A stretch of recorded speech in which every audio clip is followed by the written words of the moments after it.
Doctor Sabaramma గారి చేతుల మీదుగా డెంటల్ హాస్పిటల్ ఓపెనింగ్. పీర్సాపేట గ్రామము sarpanch Shekar Reddy brother doctor Ravikumar dental hospital opening కార్యక్రమంకు బైరెడ్డి శబరమ్మ గారు చేతుల మీదుగా రిబ్బన్ కటింగ్ చేయడం జరిగింది. ఈ కార్యక్రమంలో బంధుమిత్రులు, స్నేహితులు అందడం కలవడం జరిగింది. ఈ హాస్పిటల్ కర్నూలులో చెక్పోస్ట్ దగ్గర ఓపెనింగ్ చేయడం జరిగింది. ఇక్కడ పుచ్చిపోయిన దంతాలకు క్లీన్ చేసి కొత్త పళ్ళు అమర్చడం జరుగుతుంది.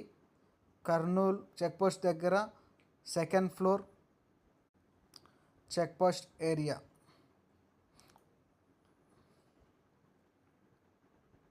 క్లినిక్